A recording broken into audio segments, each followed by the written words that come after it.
할렐루야. 한 주간 평안하셨습니까? 우리 옆에 계신 분들 얼굴 한번 보면서 서로 인사하겠습니다. 알아서 인사하십시오.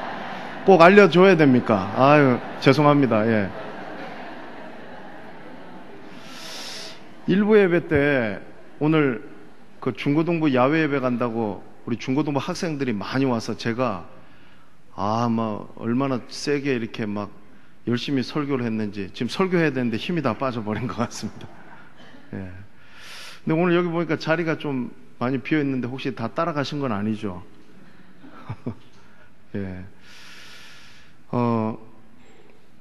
여러분, 우리 불교 믿는 사람들이 이렇게 주문처럼 외우는 게 나무 아미타불 관세음보살. 놀라지 마세요. 그냥 그런 게 있다는 거. 이 뜻이 이제 뭔가 했더니, 이제 나무라는 말이 산스크리트어인데 이 나무가 아닙니다.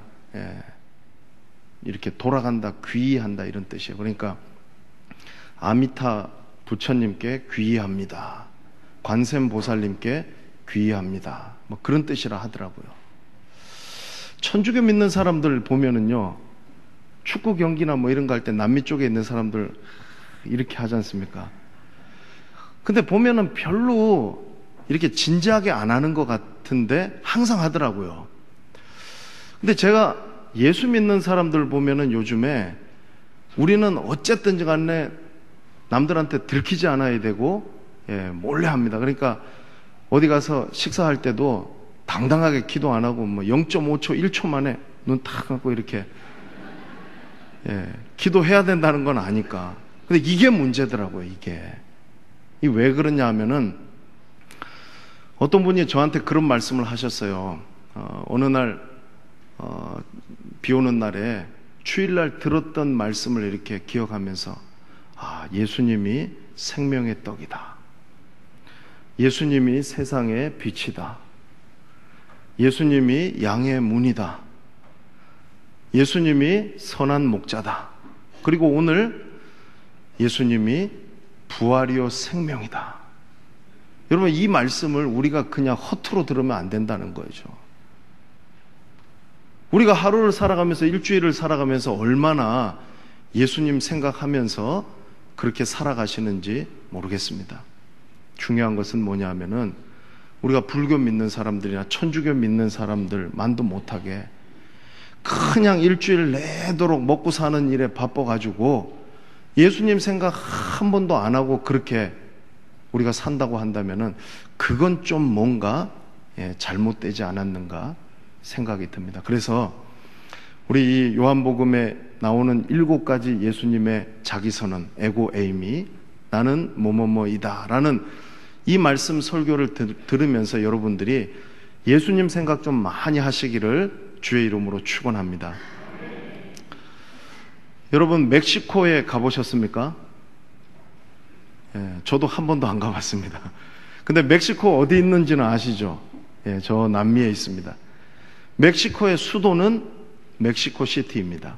그거 물어보려고 한 게 아니라 멕시코 시티 그 외곽에 가면은 과달루페라고 하는 유명한 성당이 있다는 거예요. 그 성당에는 망토가 하나 있는데 그 망토에 성모 마리아의 형상이 거기에 새겨져 있다고 해서 전 세계에서 수많은 사람들이 그거 보기 위해 가지고 거기를 찾는다고 합니다.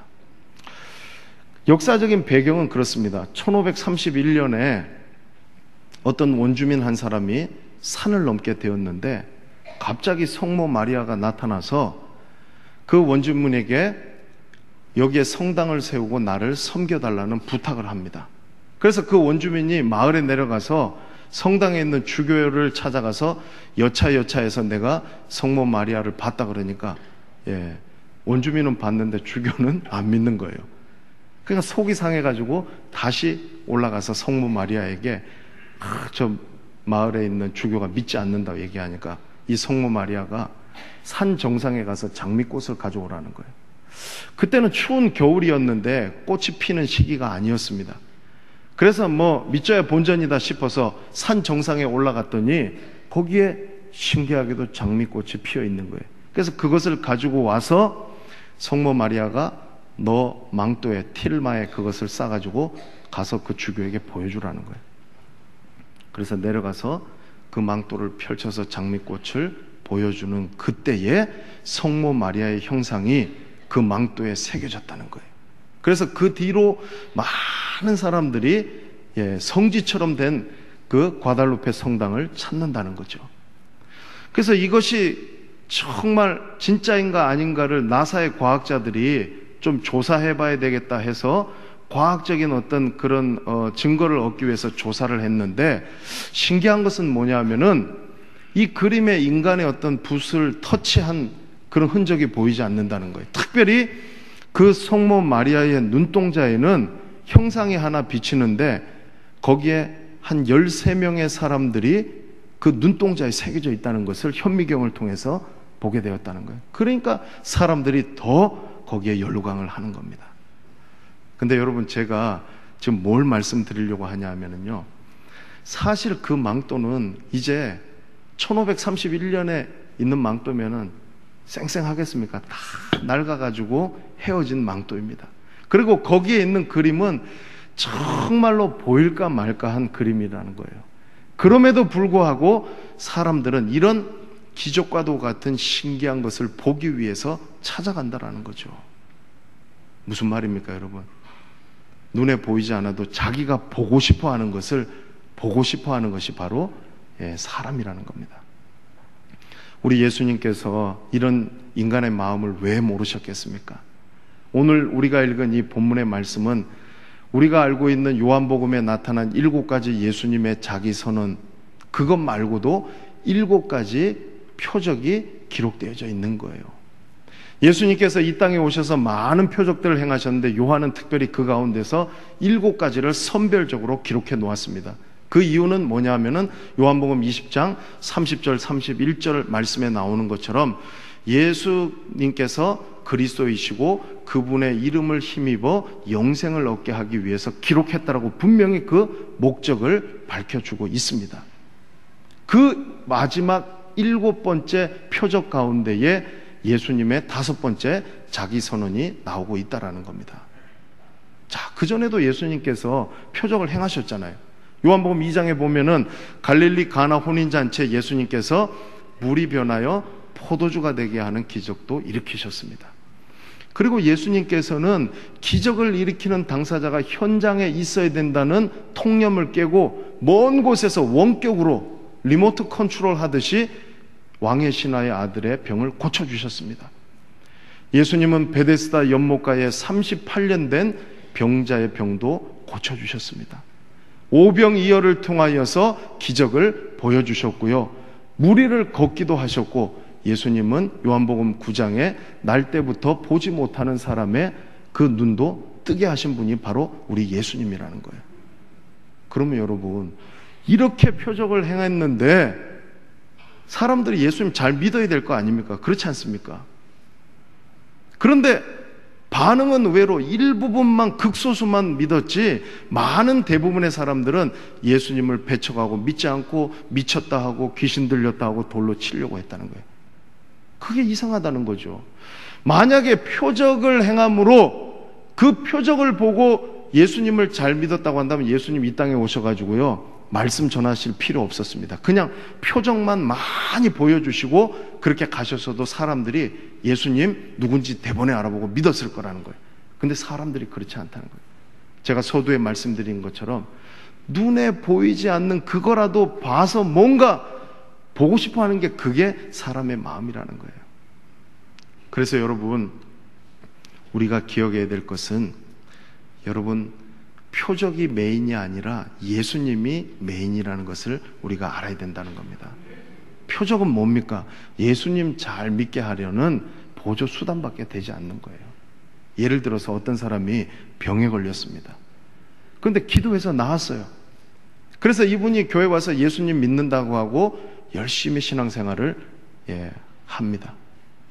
어느 날 또 다른 질병에 걸렸습니다.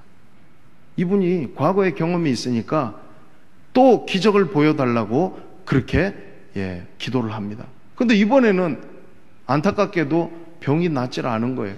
그러니까 예수님이고 뭐고 신앙생활 다 그냥 내가 내팽개쳐야 되겠다 하고 그렇게 믿지 않겠다고 합니다. 자, 그러면은 생각해 보십시오. 이분이 예수님 믿은 겁니까? 기적을 믿은 겁니까? 기적 믿은 거예요. 예수님은 뭐냐 하면은 내 병 고쳐주는 보조수단밖에 되지 않는 거라는 거죠. 그래서 오늘 예수님께서 이 죽은 나사로를 살리시는 표적을 행하시는 목적은 분명하다는 겁니다. 예수님에게는 생명의 수여자로서 죽은 사람을 살리는 권세가 있는 분이라는 것을 예수님께서 분명히 나타내 보여주시기 위하여서 이 표적을 행하신 줄로 믿습니다. 그래서 저와 여러분은요, 예수님 잘 믿어야 되는 거죠. 우리 예수님이 하나님의 아들이시고 그분이 우리에게 생명을 수여하시는 분이심을 믿으시길 주의 이름으로 축원합니다. 이 죽은 나사로를 살린 표적은 표적 중에서 표적이고 표적의 결정판이라고 할 수가 있습니다. 왜냐하면 여러분, 많은 어떤 표적들이 있지만 죽은 사람을 살리는 표적만큼 큰 표적은 없을 것이기 때문에 그런 거예요. 그런데 예수님께서 그냥 죽은 나사로를 살리신 것은 아닙니다. 먼저 예수님께서 이 표적을 행하신 이유는 요한복음 5장 28절과 29절에 보면은 이런 말씀이 있더라고요. 선한 일을 행한 자는 생명의 부활로, 악한 일을 행한 자는 심판의 부활로 나오리라고 말씀하셨어요. 그러니까 뭐냐면은 말씀하신 그 말씀이, 예언의 말씀이 성취되는 것을 지금 보여주고 계시다라는 거죠. 항상 그랬습니다. 하나님께서는 우리에게 말씀을 주시고 그 말씀을 이루어 주시는 분이라는 거예요. 믿으시기를 바랍니다. 두 번째는요, 굉장히 중요한 건데, 우리가 예수님 믿는 것은 그냥 믿습니까? 믿습니다. 될지어다. 아멘. 그게 아니라는 거예요. 잘 들어보십시오. 요한이 여기서 말씀하는 것은 예수님의 인격과 사역을 믿으라고 말하는 거예요. 예수님의 인격은 뭡니까, 여러분? 예수님이 자기에 대해서 누군지를 드러내셨잖아요. 그분이 어떠한 분이신 것을 우리가 믿어야 된다는 거죠. 그게 요한복음에 나오는 예수님의 7가지 자기선언이라는 거예요. 그리고 또 한 가지 믿어야 될 것이 있는데 그게 뭐냐 하면은 예수님이 우리를 위해서 행하신 일을 믿어야 된다는 거예요. 그게 표적이라는 거죠. 그러니까 이 표적은 여러분 어떤 신화나 전설이 아니라는 거예요. 이것은 역사적인 히스토리컬 팩트예요. 예수님께서 분명히 우리를 위해서 행하신 일이라는 거죠. 그러니까 복음서의 저자들은 요한뿐만이 아니라 공간복음서의 저자들은 다 그 예수님의 행하신 일들을 기록함으로 말미암아서 예수님이 행하신 일을 믿도록 했다라는 거예요. 그것을 믿는 저와 여러분들 되시기를 주의 이름으로 축원합니다. 그리고 이것은 여러분, 예수님의 행하신 이 일이 미래적인 부활만 이야기하는 것이 아니라 현재적인 부활로 우리 가운데 이미 임하고 있다는 것을 보여주는 징표라는 거예요. 사인입니다. 사인. 예수님이 지금 그거를 보여주시고 싶으신 거라는 거예요. 그래서 우리가 여러분 이 말씀을 볼 때에 나사로가 주인공이라고 생각하면 안 됩니다. 왜 그러냐면은 나사로가 만약에 살아나서 지금까지 영원히 살아가지고 오늘 이 시간에 저와 여러분들 곁에 여기에 있다고 한다면요, 이 나사로가 살아난 일의 주인공은 나사로입니다. 그런데 나사로는요 다시 살아났지만 죽었습니다. 그것은 뭘 말하냐면은 잠시 생명이 연장된 뿐이라는 거죠. 그런데 우리 예수님은 달랐습니다. 예수님도 죽었습니다. 그런데 그분은 살아나셨습니다. 그리고 그분은 지금도 살아계셔서 하나님 보좌 우편에 우리를 위하여서 중보하고 계시는 줄로 믿습니다. 그래서 여러분 성경에 우리가 나오는 아브라함이나 모세나 다윗이나 그들이 주인공이 아니라는 거예요. 누가 주인공이라고요? 예수님이 주인공이라는 거예요. 예수님이 죽은 나사로도 살리셨습니다. 예수님은 생명의 수여자인 줄로 믿으시기를 바랍니다. 그래서 이 마지막 표적이 우리에게 말씀하고자 하는 그 의미를 우리가 제대로 알아야 됩니다. 자, 예수님이 주인공이라고 한다면 나사로는 조연이죠. 여러분 오늘 이 말씀의 17절에 보면은 나사로가 죽었습니다. 그런데 죽은 지 정확한 날짜까지도 이야기하고 있습니다. 나흘이 되었다는 거예요. 자, 우리가 말씀을 읽지 않았지만은 앞에 어떤 내용이 있었냐면은 나사로가 병들었다는 이야기를 듣고 사람들이 예수님에게 이야기했을 때 예수님께서는요, 빨리 가지 않으셨어요. 이 나사로와 마르다와 마리아가 있는 동네는 예루살렘으로부터 한 5리 떨어져 있는, 한 3km 정도 떨어져 있는 가까운 곳이었기 때문에 마음만 먹으면은 단숨에라도 갈 수 있는 그런 거리였습니다. 그런데 예수님께서 일부러 지체하고 계시는 것처럼 보입니다. 이틀을 더 유하셨습니다. 그거는 다른 말로 하면은 나사로가 죽기를 기다리셨다는 거죠. 그래서 오늘 여기 말씀의 17절에 보면은 죽은 지 나흘이나 되었다는 거예요. 이 나사로에 대해서 제가 이제 생각을 좀 해봅니다. 이 나사로 이름이 참 재미있는 것 같아요. 나 죽어. 이렇게 안 나오고 뭐라고요? 나사로 그러면 안 되고 나사로. 나사로예요. 나사로. 이런 이야기 하면 이제 잠이 좀 깨시죠. 제가 지난번에 말씀 또 드린 거 기억하실지 모르겠는데 차 타고 제가 교통부 사거리에서 승합차를 봤는데 요양병원에 이름이 너무 신기한 거예요. 뭐라고요? 다나사. 혹시 요양병원 가실 일이 있으면은 거기 가면 다 낫게 됩니다. 다나사예요. 다나사. 한국 사람들이 참 머리가 좋은 것 같아요. 우리 물건 사기 위해서 어디 갑니까? 다이소 가잖아요. 그러니까 다이소인데 그걸 또 따라 해가지고 어떤 사람이 다사소 이래가지고 소송 걸리는 일이 있더라고요. 거기서 거긴 거죠. 근데 제가 어느 날 또 가다가 희한한 광경을 봤는데 낚시터 이름이요. 뭔지 아세요? 일부 예배 때 누가 그거 맞추시더라고요. 그렇죠. 다나카예요. 다나카. 낚시 아무리 못해도 거기 가면 다 낚아. 저도 한번 생각해 봤습니다. 나 살아. 나만 살아. 이렇게 하지 말고 예수 믿는 모든 사람들 다 살라는 의미로 다 살아. 뭐 이렇게 하면 얼마나 좋겠어요. 그죠? 다 살아. 뭐 이렇게. 이 나사로의 이름이 어쨌든 생각해 볼 때에 뭐 그런 의미는 아니지만은 참 이 나사로가 여기에서 예수님이 이 죽은 나사로를 살리시는 이 일에 조연으로서 역할을 기가 막히게 하고 있다는 거예요. 예수님이 나사로가 죽기를 기다리셨어요. 그리고 나서 예수님께서 이제 나사로를 찾아가게 되었다는 거예요. 우리나라도 사람이 죽으면은 3일장을 하지 않습니까? 근데 유대인들의 전승에 의하면은 사람이 죽으면은 약 3일 정도 영혼이 그 주변을 맴돈다는 거예요. 다시 그 몸 안으로 들어가기 위해서. 그리고 나서 이제 3일이 지나면 시체가 썩기 시작하고 얼굴이 색깔이 검게 변하기 시작하면은 이제는 못 들어가겠구나 하고 떠난다는 거예요. 그래서 보통 유대인들은 일주일 정도를 애도한다고 합니다. 제가 뭘 말씀드리는 겁니까? 지금 나사로가 죽은 척하는 게 아니라는 거예요. 지금 기절해 있는 게 아니라는 거예요. 나흘이라는 이 시간은 매우 중요하다라는 거죠. 나사로는 죽었다는 겁니다. 예수님께서 이 죽은 나사로를 내가 이제 죽은 자도 살리실 수 있다라는 것을 예수님께서 분명히 보여주시기 위해서 예수님이 목적 가운데에 이제 나흘이라는 시간을 기다렸다가 이 나사로가 살고 있는 베다니 마을에 찾아갔다라는 거예요. 그래서 이 예수님께서 오신다는 소문을 들었을 때에 이 마르다라고 하는 여인은요, 원래 성격이 좀 굉장히 급했던가 보죠.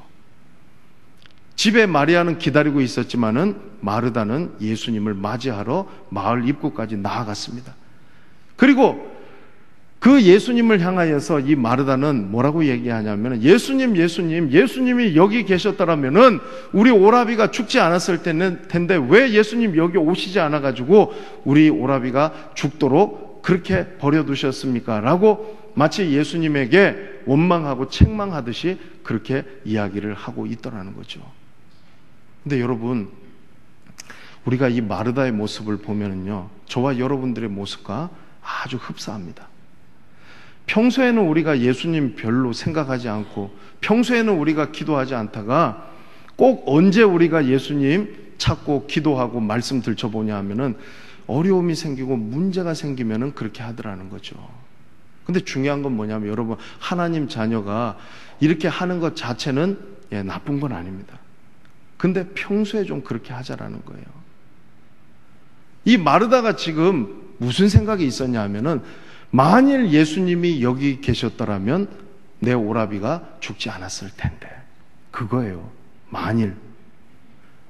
우리도 어떤 문제가 생기면은, 만일 예수님이 내 기도 들어주신다고 한다면 내가 이 어려움 안 당했을 텐데 라고 그렇게 생각한다라는 거예요.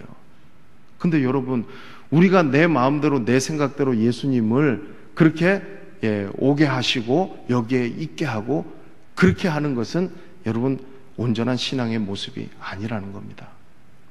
마르다는 지금 아마 그런 마음을 가지고서 예수님께 나아가고 있다라는 겁니다. 그 증거를 22절에서 우리가 찾아볼 수 있습니다. 22절 말씀을 우리 같이 한번 읽어보도록 하겠습니다. 시작.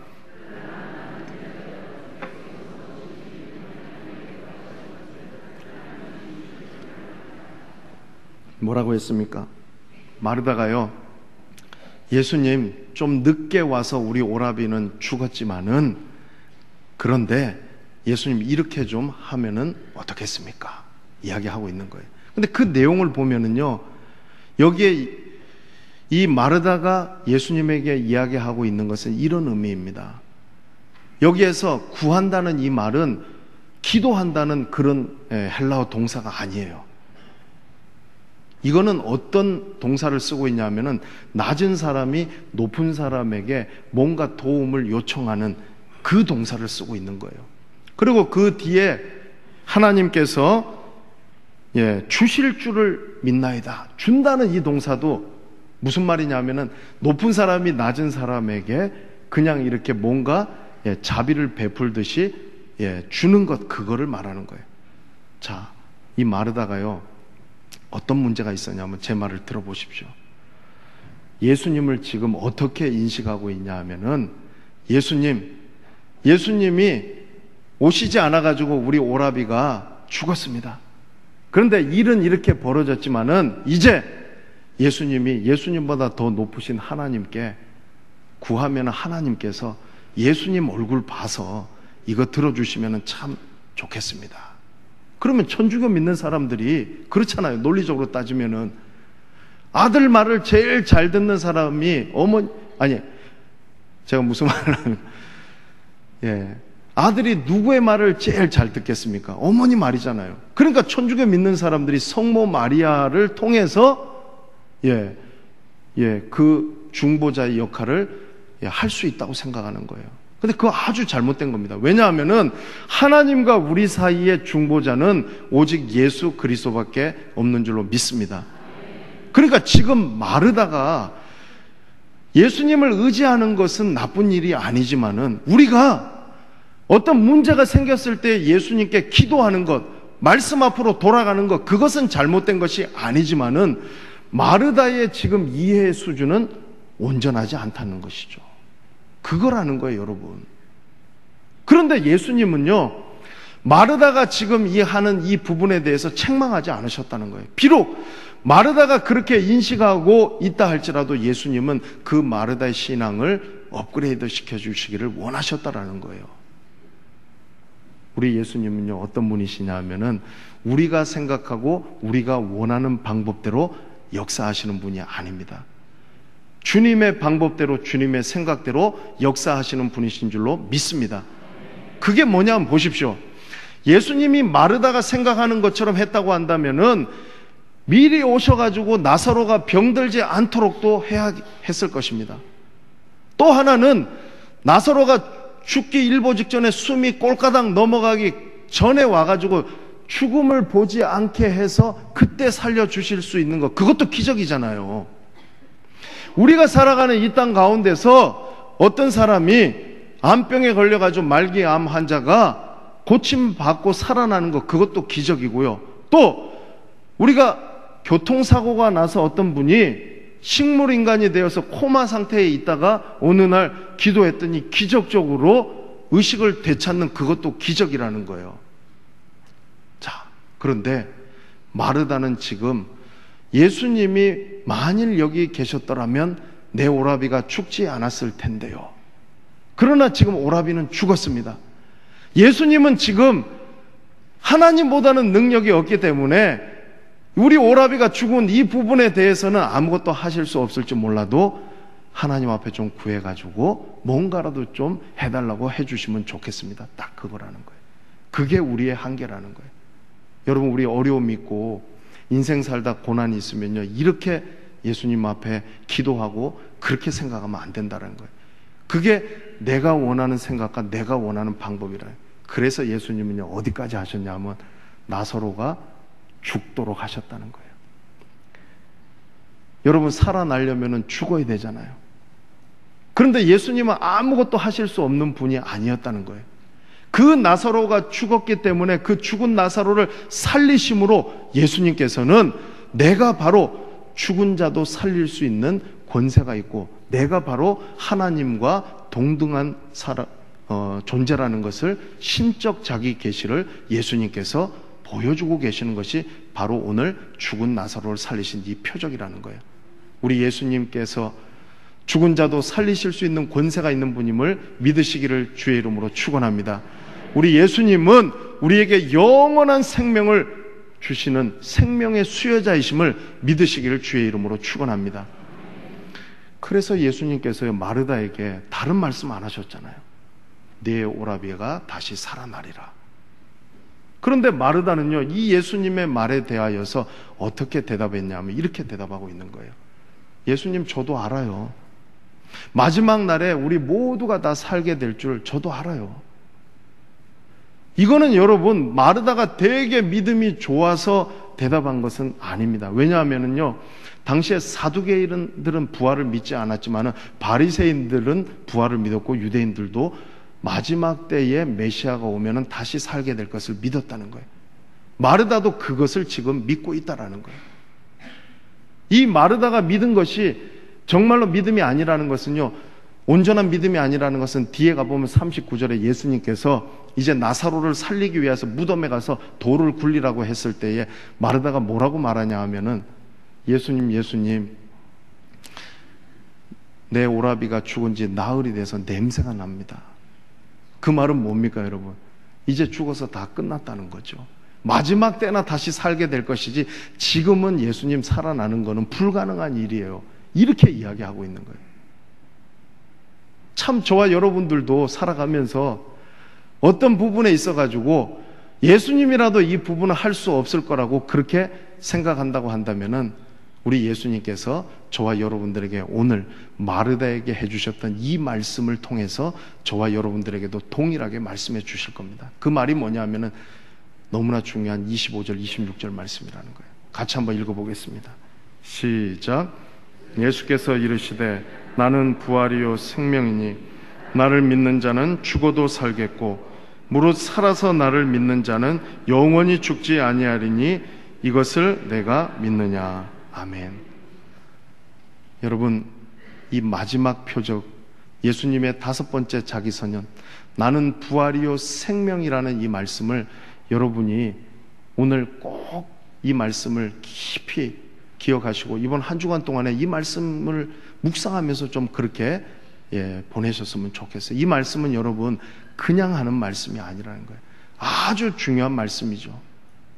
왜냐하면은 예수님께서 지금 어떻게 보면 우리 인간들이요, 피해갈 수 없는 그 죽음이라는 문제 앞에서 인간은 누구든지 여기에 대해서 해답을 갖고 있지 못하는데 예수님께서는 내가 바로 해답을 갖고 있다고 말씀하시면서 우리에게 답을 주고 계시다라는 거예요.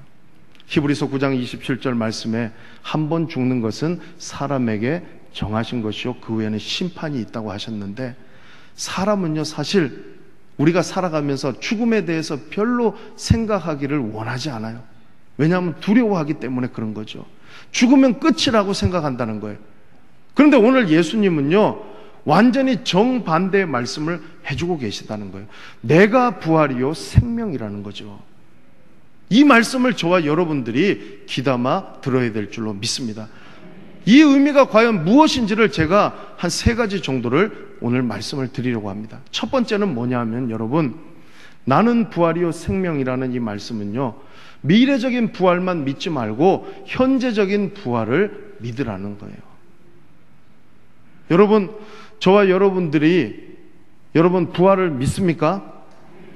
예, 다시 한번 대답해 보세요. 여러분 부활하게 될 줄로 믿습니까? 근데 여러분, 많은 사람들이요, 미래에 부활하게 될 것은 믿는데 현재에 부활하는 것은 잘 믿지를 못한다는 거예요. 예를 들면 이런 거죠. 우리 예수 믿는 사람은 궁극적으로 미래에 우리 예수님께서 다시 오실 때에 우리는 승리하게 될 것입니다. 그런데 어떤 분이 만약에 이 땅 가운데 살아가면서 사단의 공격과 여러 가지 이 영적인 대적들의 공격 앞에서 이렇게 생각하는 거예요. 아유, 나는 어차피 나중에 이기게 될 거고 승리하게 될 거니까 지금은 맨날 패배해도 괜찮아. 여러분, 그렇게 살면은요, 예수님 오시기 전에 우리는 완전히 만신창이가 돼서 끝나버릴 거라는 거예요. 하나님이 그렇게 하라고 교회를 이 땅에 세우시고 저와 여러분들을 이 땅에 두셨겠냐는 거예요. 아니죠. 여러분, 저와 여러분들이 구원받은 이 부분이 과거적인 일입니까? 현재적인 일입니까? 미래적인 일입니까? 일부에서 물어봤더니 어떤 분이 자신 있게 미래적인 일입니다 라고 대답을 하더라고요. 그런데 여러분, 성경을 보면은 우리의 구원은 과거형도 되고 현재형도 되고 미래형도 된다라는 거예요. 요한복음 5장 24절 말씀에 보면 예수님께서 이런 말씀을 하셨어요. 내가 진실로 진실로 너희에게 이르노니 내 말을 듣고 또 나 보내신 이를 믿는 자는 영생을 얻었고 심판에 이르지 아니하나니 사망에서 생명으로 옮겼느니라. 여러분, 저도 젊었을 때에 교회에서 자라고 이 말씀을 수도 없이 들었지만은 이 말씀이 저에게 믿어지지가 않더라고요. 이게 도대체 무슨 말인가? 저도 신앙생활 하면서 교회 안에 자랐지만은 예수님 오실 그때 내가 천국 갈 건데 라고 생각했지, 현재 내가 구원받은 자이고 과거로부터 현재 미래 이어지는 이 부분에 대해서 생각하지 않았어요. 그런데 이 말씀 하나만 놓고 보더라도 여러분, 영생을 얻었고 라는 이 말은 헬라어로 현재형이에요. 지속된다는 거예요. 지금 저와 여러분들이 구원을 이루어가고 있는 줄로 믿습니다. 그러니까 두렵고 떨림으로 너희 구원을 이루라는 그 말씀이 틀린 말이 아니라는 거예요. 자, 두 번째가 뭡니까? 심판에 이르지 않는다는 거예요. 마지막 날에 우리가 심판이 있는데 그때에 믿지 않는 자들은 둘째 사망에 이르는데 불과 유황으로 타는 못에 참여한다는 거예요. 그런데 그 심판에 우리가 이르지 않는다는 거예요. 그 백보자 심판이 있을 그때에 우리가 멸망하지 않는다라는 거예요. 구원받을 거라는 거예요. 그때. 그리고 세 번째가 뭡니까? 사망에서 생명으로 옮겼느니라. 이게 과거형이라는 거예요. 그러니까 이것만 봐도 여러분, 우리의 구원도 현재, 과거, 현재, 미래 모두가 다 맞다라는 거예요. 근데 왜 유독 부활에 대해서는 우리가 항상 생각하는 게 예수님 오실 그때 우리는 다시 일어나서 부활하게 될 것인데요 라고 그렇게 살아가니까 우리의 삶 속에서 여러분, 그 부활이 우리의 현재 삶을 이끄는 원동력이 되지 못한다는 거예요. 부활을 믿고 살아가는 우리가 맨날 죽을 상을 해가지고 죽는 문제 거기에 매여가지고 살아가고 있다는 거예요. 그래서 예수님께서 아니다, 오늘 말씀해 보십시오. 나를 믿는 자는 죽어도 살겠고, 그 말은 뭐냐면 육적으로는 죽어도 영적으로는 살 수 있다라는 거예요.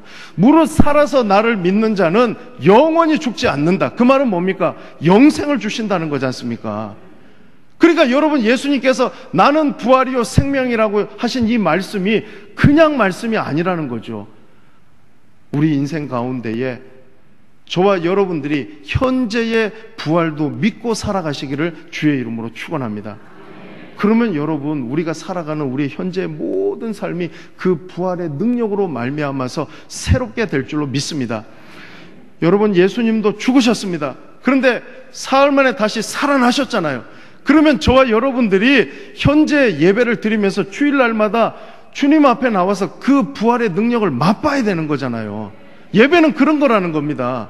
그냥 우리가 죽어 있는 상태에서 계속해서 예수님 오실 그 미래까지 가는 게 아니라는 거예요.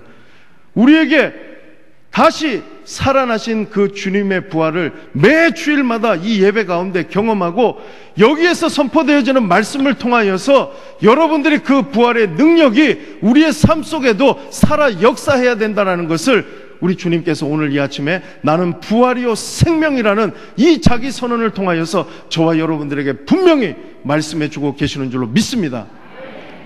여러분, 부활의 능력과 여러분 그 생명을 소유하고 살아가는 게 저와 여러분이라는 거예요. 그래서 두 번째로 나는 부활이요 생명이라는 이 말씀은요, 우리에게 죽음의 문제를 넘어서게 한다는 거예요. 제가 강도사 때 일산에서 벽제 화장터에 우리 교인이 장례가 나서 집례를 하러 갔습니다. 그런데 그 시간에 같이 화로에 들어가는 시간에 연구차가 하나 들어왔는데 그 연구차에서 관이 하나 나왔어요. 보통 어른들은 관이 한 2m 좋게 됩니다. 그런데 그 관은요 1m가 안 되는 아주 작은 사이즈였어요. 그리고 그 영정사진을 봤을 때에 아주 해맑게 웃고 있는 어린아이의 얼굴이 그 영정사진에 있더라고요.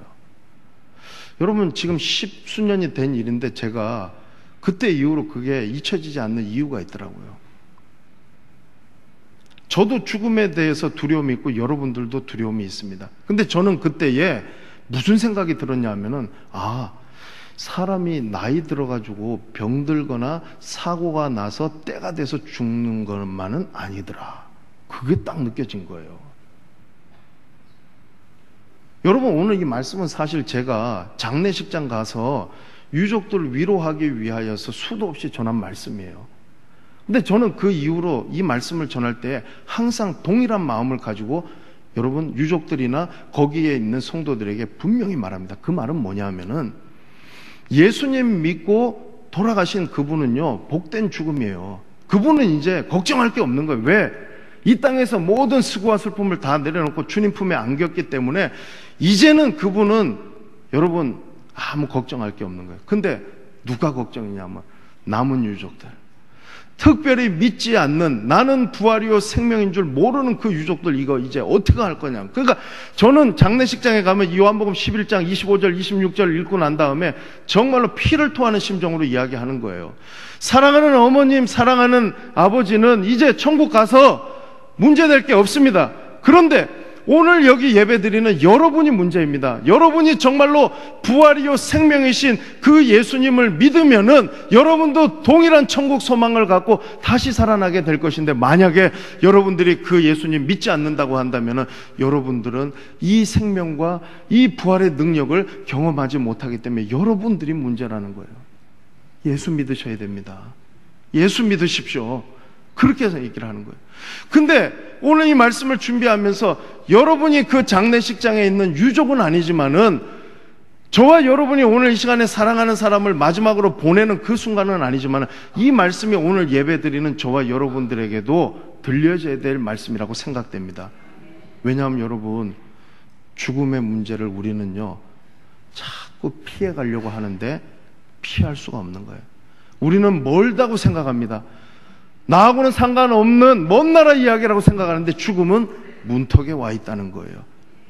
언제 어느 순간에 그 죽음이 우리를 압도할지 모른다라는 거죠. 그런데 오늘 놀라운 것은 뭐냐 하면은 예수님이 그 죽음의 문제를 넘어설 수 있는 자기 선언을 하고 계시다라는 거예요. 내가 부활이요 생명이다. 저와 여러분들이 죽음의 문제가 저와 여러분들을 압도하지 않도록 이 말씀에 붙들려 살아가기를 주의 이름으로 축원합니다. 여러분, 아무리 암흑과 같은 어둠이 있다 할지라도요, 한 줄기 빛이라도 그 가운데 들어가면은 어두움은 물러가게 되어 있는 거예요.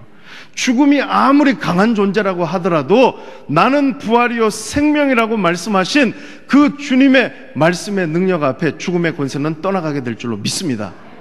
그래서 여러분, 이 말씀을 날마다 우리의 삶의 순간순간마다 우리가 기억하고 우리가 이 말씀을 붙들고 살아가야 되는 거예요. 이 방법 외에는 없어요. 죽는 거 다 두려워합니다. 오늘 죽을까 내일 죽을까 언제 죽을까 맨날 그거 걱정하면서 살아간다는 거예요.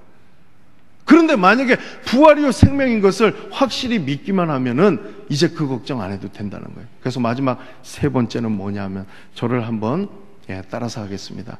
부활의 능력을 선포하라.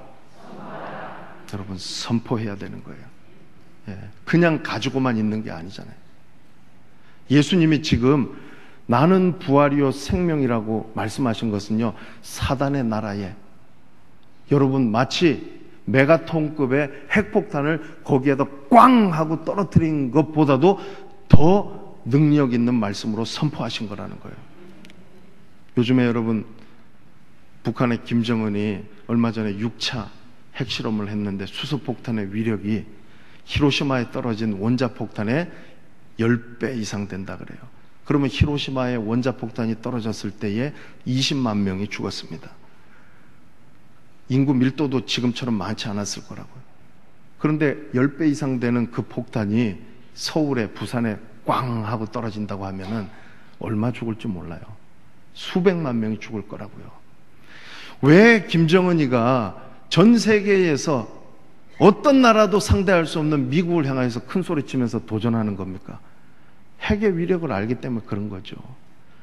만에 하나 마지막 순간에 너 죽고 나 죽자 하는 식으로 이 핵 가지고 덤비면은 자기 어떻게 할 수 없다고 생각하기 때문에 그렇게 무모하게 도전하고 지금 하고 있는지 모르겠습니다. 근데 여러분, 예수님께서 나는 부활이요 생명이라는 이 말씀을 사단의 권세를 향하여서, 어두움의 나라를 향하여서 선포하신 것은요, 핵폭탄 10개, 100개, 1000개 떨어뜨리는 것보다 더 큰 위력 있는 말씀인 줄로 믿습니다. 왜냐하면 그 이유가 있습니다. 핵폭탄은 다 죽일 수는 없잖아요. 근데 우리 예수님은 다 죽어도 다 살릴 수 있는 분인 줄로 믿습니다. 그러니까 예수님은 부활이요 생명이라는 이 말씀은요, 정말로 여러분 엄청난 충격과도 같은 말씀이라는 거예요. 고린도전서 15장에 바울 사도가 뭐라고 말했습니까? 만약 부활이 없다면은 저와 여러분들이 제일 불쌍한 사람이라는 거예요. 차라리 부활이 없다면은 저와 여러분이 예수 안 믿는 사람처럼 남 사기치고 술 마시고 담배 피고 놀고 먹고 그렇게 살아야 되는 거예요. 그런데 우리 분명히 아는 건 뭐냐면은 마지막 때에 우리가 심판의 날에 부활할 그때에 완전히 이게 달라지는 걸 알기 때문에 그런 거예요. 우리는 그래서 그렇게 살 수 없다라는 거죠. 그런데 고린도전서 15장 부활장에서 사도 바울이 뭐라고 얘기를 하냐면은 사망아 너의 쏘는 것이 어디 있느냐, 이렇게 사망을 향하여서 선포하고 있다라는 거예요. 우리에게 이김을 주시는 우리 주 예수 그리스도께 나는 감사한다고 말하고 있는 거예요. 여러분, 저와 여러분들의 삶 가운데에 우리를 괴롭히고 힘들게 하는 병마가 있다고 한다면은 나는 부활이요 생명이라고 말씀하신 이 말씀의 능력을 가지고 선포하시기를 주의 이름으로 축원합니다. 사단이 저와 여러분들을 죽일 거라고 협박하고 위협하고 있다고 한다면은 나는 부활이요 생명이라고 말씀하신 이 주님의 말씀을 가지고 여러분, 저와 여러분이 고이고이 가지고 있지 말고 그것을 향하여서 선포하시길 주의 이름으로 축원합니다. 여러분, 저와 여러분들을 힘들게 하고 부정적으로 생각하게 하고 우리에게 패배의식을 안겨다주는 생각의 노예와 같이 사로잡혀 있지 마시고 나는 부활이요 생명이라고 말씀하신 이 말씀을 가지고 선포하시길 주의 이름으로 축원합니다. 왜냐하면 이 말씀은요, 그만한 능력과 위력이 있는 말씀이기 때문에 그런 거예요. 그래서 여러분, 바울 사도도 사망아 너의 쏘는 것이 어디 있느냐 담대하게 선포하는 거예요. 그러면 저와 여러분들이 죽음에 대한 공포와 두려움들도 이기게 될 줄로 믿습니다. 마지막 말씀입니다. 정말 중요한 것은 뭐냐 하면은 이 예수님이 하신 말씀을요, 우리가 그냥 그렇구나, 좋은 말씀이구나 하고 지식적인 동의로 머리로 이해하는 수준에 끝내지 말자는 거예요. 유진 피터슨이라는 신학자는요, 이렇게 말했습니다. 저를 한번 따라서 하겠습니다. 부활을 살라. 다시 한번 해볼까요? 부활을 살라. 어떤 사람이요, 우리가 뭐를 갖다 이야기했을 때에 잘 이해하는 최상 단계는 뭐냐면 그대로 사는 거예요. 그런 사람은요, 쉽게 건드릴 수가 없어요. 왜냐하면 거기에 목숨 걸고 살기 때문에 그런 거예요. 부활을 산다는 이 말은 뭐냐면요, 우리가 예수님과 함께 동행하는 것이고 예수님의 그 부활의 능력으로 들어가는 거예요. 그래서 우리는 힘이 없잖아요. 그런데 우리가 부활을 살게 되어질 때에 그 주님의 부활이요 생명이신 능력이 저와 여러분들을 죽음의 권세로부터 지켜주고 이 세상으로부터 사단의 모든 권세로부터 지켜주시는 줄로 믿습니다. 그러니까 여러분, 그게 보통 일이 아니라는 거예요. 오늘 예수님께서 마르다에게 이렇게 묻고 계시네요. 저와 여러분들에게 이렇게 묻고 계시네요. 내가 이것을 믿느냐? 이것을 내가 믿느냐? 이것은 뭡니까? 나는 부활이요 생명이니 나를 믿는 자는 죽어도 살겠고 무릇 살아서 나를 믿는 자는 영원히 죽지 않는다. 그거 믿으라는 거예요. 그냥 믿습니까? 믿습니다. 아니라는 거예요. 그거 믿으라는 거예요. 그 다음에 또 하나가 뭐냐면 내가, 다른 사람이 대신 믿어주는 거 아닙니다. 저와 여러분이 믿어야 되는 거예요. 우리가 믿어야 되는 거예요. 믿으라고 말씀합니다. 왜? 여러분, 믿으면은 하나님의 영광을 보게 될 줄로 믿습니다. 여러분, 마르다가 이렇게 고백했지 않습니까? 주는 그리스도시오. 뭐라고 얘기합니까? 27절에 세상에 오시는 하나님의 아들이신 줄 내가 믿나이다. 그분이 부활이요 생명이십니다. 그분을 믿고 살아가시는 복된 한 주간 되시기를 주의 이름으로 축원합니다.